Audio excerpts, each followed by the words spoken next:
오늘 말씀은 요한계시록 1장 1절로 6절까지 말씀입니다. 우리 함께 읽겠습니다. 예수 그리스도의 계시라. 이는 하나님이 그에게 주사 반드시 속해 될 일을 그 종들에게 보이시려고 그 천사를 그 종 요한에게 보내어 지시하신 것이라.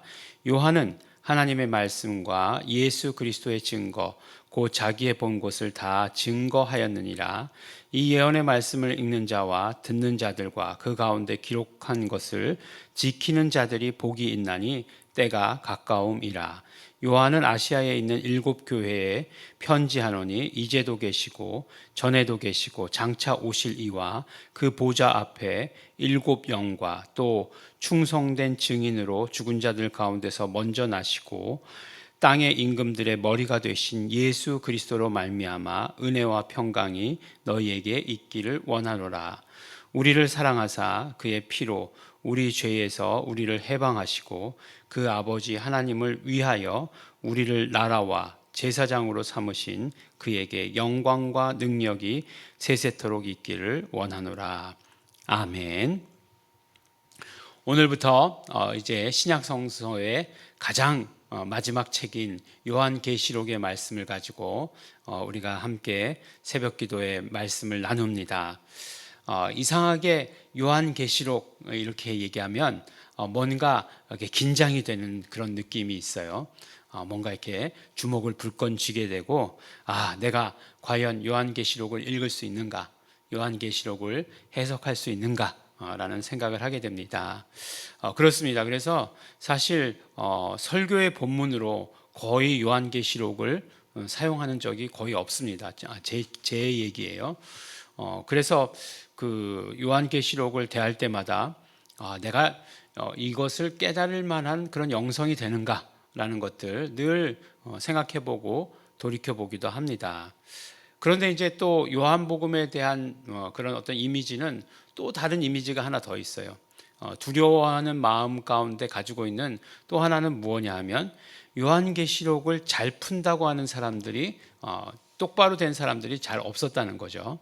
그러니까 이를테면 교회를 공격하려고 하는 그 이단들이 보면은 요한계시록을 가지고 자기 나름대로 어떤 자의적인 해석을 해가지고 이것이 요한계시록의 완벽한 계시고 그렇기 때문에 우리에게 와야 된다. 뭐 이런 식으로 그 왜곡한 것들이 많았기 때문에 두렵다는 거죠.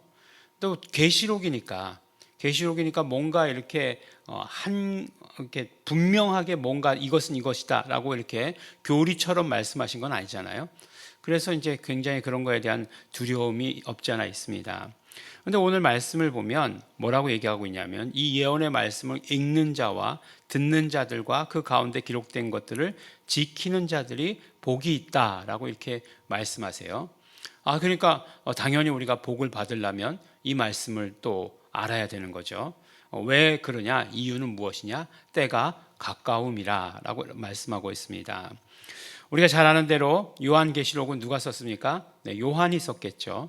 요한이 어디서 썼느냐? 이제 1장 9절인가요? 오늘 말씀에 읽지는 않았지만 밑에 절에 가보면 반모섬에서 썼다라고 이렇게 말씀하고 있습니다. 그러니까 반모섬에서 유배하실 때에 그때에 이 요한계시록을 환상 가운데서 보고 쓰셨다라고 이렇게 얘기하는 거죠. 근데 반모섬에 왜 유배를 갔느냐? 그렇죠. 이건 모두가 다 기독교의 박해와 연관이 있죠. 그래서 처음에 기독교의 박해가 있었을 때 제일 먼저 제자 중에 죽은 사람은 야고보예요. 그래서 야고보가 죽고 나서 그 다음에 이제 실질적으로 제자들이 다 이렇게 흩어졌습니다. 물론 뭐 이제 그 뭐 3장 요한복음 7장이죠. 7장에서 이제 그 어떤 그 집사, 스데반 집사의 그런 어떤 그 박해의 모습이 나오지만 그 다음에 이제 9장에 가가지고 야고보가 이제 순교하는 장면이 나오지 않습니까? 그래서 이제 다 이제 흩어지게 되는데 그 흩어지게 될 때에 요한은 어디로 갔느냐? 이제 요한은 누구를 책임지고 있었죠? 그렇죠. 예수님의 모친 마리아를 책임지고 에베소로 갔다라고 하는 것이 이제 많은 사람들의 설입니다. 설. 뭐 어떻게 되는지 모르지만 어쨌든지 간에 에베소에 요한의 무덤이 있어요. 그러니까 에베소가 틀림없이 에베소로 가서 끝까지 사역한 곳이면은 틀림이 없습니다. 에베소, 지금의 이제 터키죠. 터키에 있는 그곳, 그곳에 가서 이제 사역하다가 이제 반모섬으로 유배를 가게 돼요. 도미티아누스라고 하는 황제가 있는데 굉장히 이 사람도 이제 기독교를 박해한 것이죠. 그래서 요한이 눈의 가시처럼 생각되다가 반모섬으로 유배를 보냈다라고 이렇게 말하는 것입니다. 그래서 그곳에서 이제 하나님의 계시를 보고서 이 요한계시록을 썼는데, 그런데 이제 요한계시록, 이렇게 해서 요한이 써서 요한계시록이라고 얘기하지만 오늘 말씀 제일 첫 구절에 보면 뭐라고 얘기하고 있냐면 예수 그리스도의 계시라라고 이렇게 얘기하고 있습니다. 예수 그리스도의 계시다라고 이렇게 얘기하고 있어요. 그러니까 어떤 면으로 이야기하면 가장 처음에 나오는 그 문장이 그 책의 제목이 될 수 있지 않아요? 그렇다면 계시록은 예수 그리스도의 계시, 이렇게 말하는 게 옳다라고 이렇게 생각됩니다. 근데 이제 예수 그리스도의 계시 그러면은 이제 우리가 마가복음에서 예수 그리스도의 복음의 시작 이렇게 얘기하고 있잖아요. 예수 그리스도 복음의 시작이다 이렇게 얘기하고 있어요. 근데 이제 그 예수 그리스도의 복음이라고 얘기할 때 그 예수 그리스도의 복음이라고 하는 것을 가지고 굉장히 여러 가지 방법으로 해석의 가능성들이 열려 있었죠. 우리는 그냥 헬라어의 소유격 그러면 예수 그리스도가 가지고 있는 복음 이렇게 생각하기 쉽지만 그렇지 않다는 거예요. 복음 이꼬르 예수 그리스도 이렇게 해석할 수도 있어요. 헬라어의 소유격이라고 하는 것은. 그 다음에 또 어떻게 해석할 수 있느냐? 복음의 내용이 예수 그리스도다라고 이렇게 얘기할 수 있어요. 그 다음에 복음은 뭐에 관한 것이냐? 예수 그리스도에 관한 것이다 라고 이렇게 번역할 수도 있다는 거예요. 그러니까 그것이 헬라어 이제 소유격, 그래서 소유격이라고 얘기하지 않고 속격이라고 이렇게 이야기 잘 하죠. 영어로는 이제 제네티브라고 얘기합니다.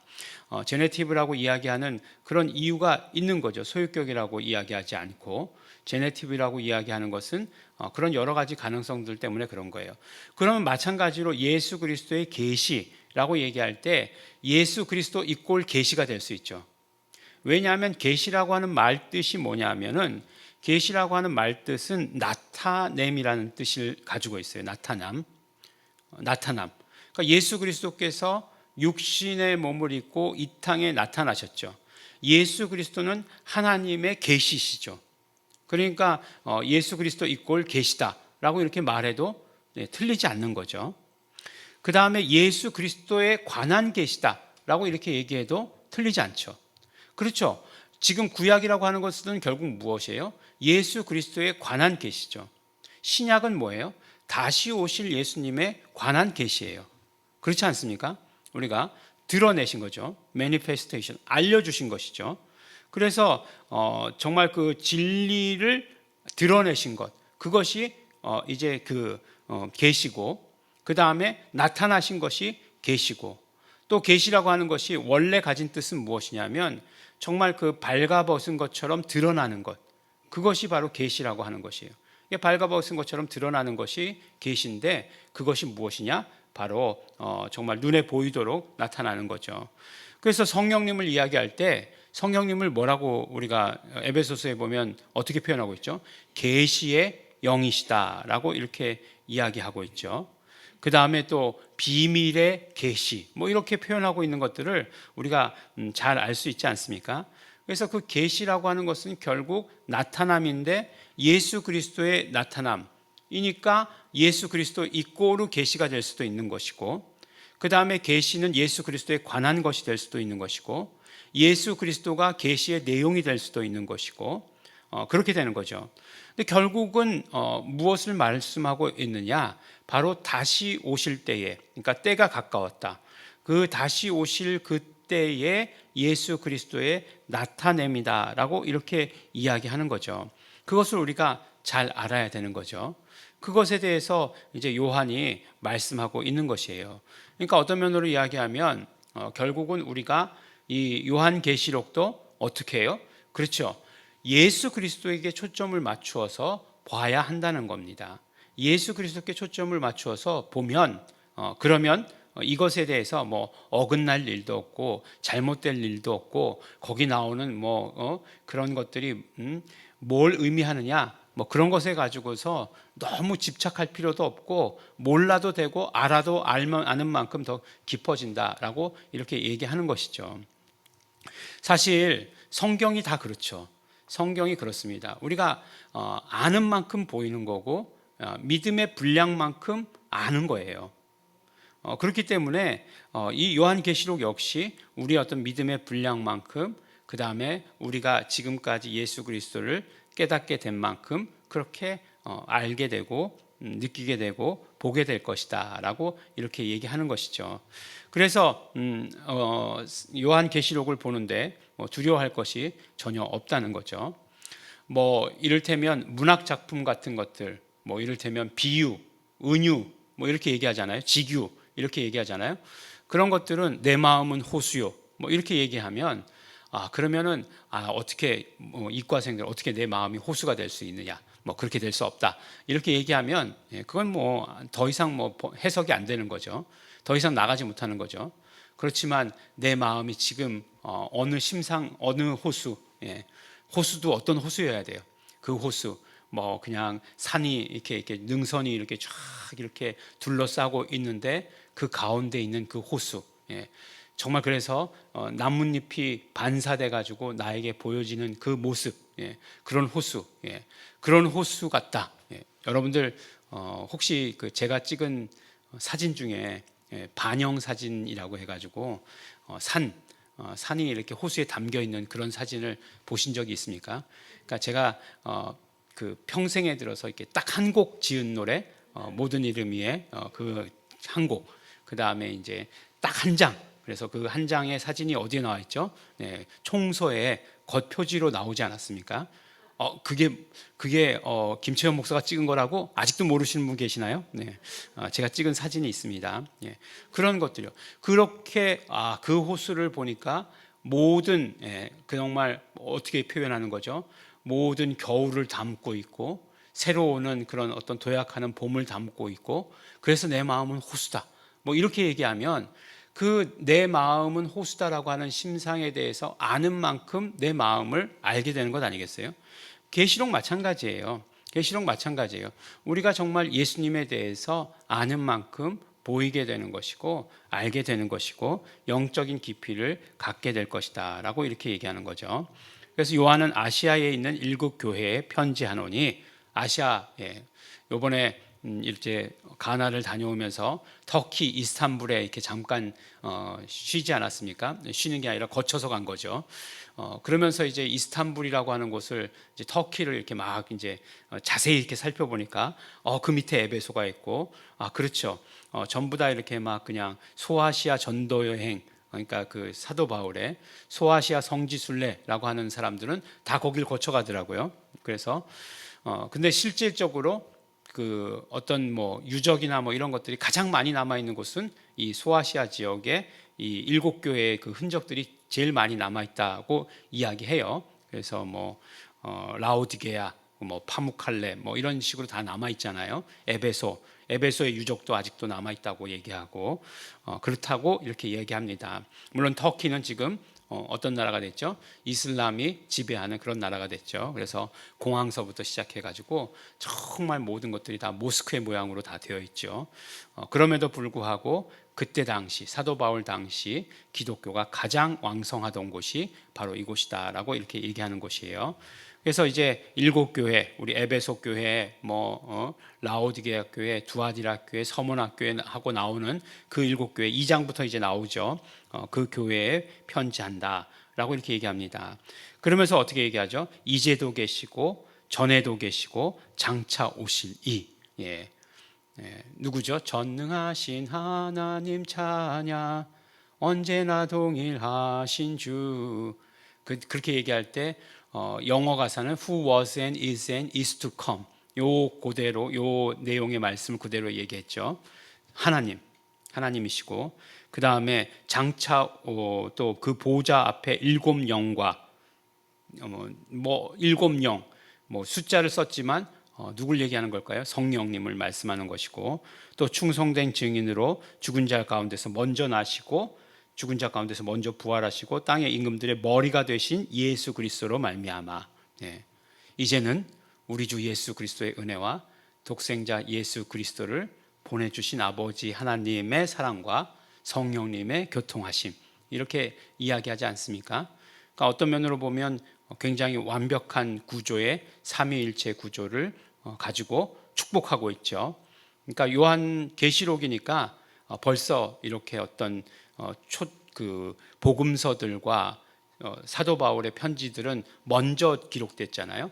그런 것들이 보여주지 못하는 것들을 우리에게 보여주고 있는 것을 우리가 보게 되는 것입니다. 그 아버지 하나님을 위하여 우리를 나라와 제사장으로 삼으신, 나라와 제사장으로 삼으셨다는 것 베드로 전서에도 나오죠. 너는 택한 족속이요 왕 같은 제사장이니 라고 말씀하신 것과 나라와 제사장으로 삼으신 것 같은 구절을 인용한 것이다 말씀드리지 않았습니까? 그것은 무엇이에요? 우리에게 모든 권위와 권능을 허락하여 주신 그 아버지께 영광과 능력이 세세토록 있기를 원하노라 라고 이렇게 처음 시작을 이야기하고 있습니다. 요한계시록을 보아야 하는 이유, 분명한 이유, 예수 그리스도의 계시이기 때문에, 또 뭐라고 말씀하고 있습니까? 바로 우리가 때가 가까울 그때에, 이때죠. 예언의 말씀을 읽는 자들과 그 가운데 거룩한 것을 지키는 자들에게 복이 있다라고 말씀하셨기 때문에 우리가 요한계시록의 말씀을 기쁘고 감사하게 대해야 될 것이다 라고 이렇게 생각합니다. 요한계시록을 기쁘고 즐거운 마음으로 예수 그리스도의 계시를 알아가는 기쁨으로 차고 넘치시는 우리 성도 여러분 되시기를 예수 이름으로 축원합니다. 기도하겠습니다. 하나님 아버지 감사합니다. 오늘부터 우리 요한계시록의 말씀을 우리가 붙들고 은혜 받으며 우리 또 감사하며 기도하게 하여 주신 것 감사하고 또한 감사드립니다. 영광 돌립니다. 하나님 아버지, 우리 때가 가까워왔으니, 이제 예수 그리스도 다시 오실 그 때가 가까워왔으니 정말 이 계시를 우리가 알게 하시고 깨닫게 하여 주시고, 그러므로 말미암아 우리에게 복이 차고 넘칠 수 있도록 축복하여 주시옵소서. 감사드립니다. 예수님 이름으로 기도드렸습니다. 아멘. 그러므로 우리 이 시간에 기도하실 때 우리 요한계시록의 말씀, 성령님의 조명하심 따라서 우리가 온전히 깨달을 수 있도록 되기를 원합니다. 오직 성령님께서 인도하시는 대로 알고 깨달을 수 있도록 계시의 영이신 성령님이시여 우리를 인도하여 주시옵소서. 성령 충만케 하여 주시옵소서. 다 같이 통성으로 기도하시겠습니다.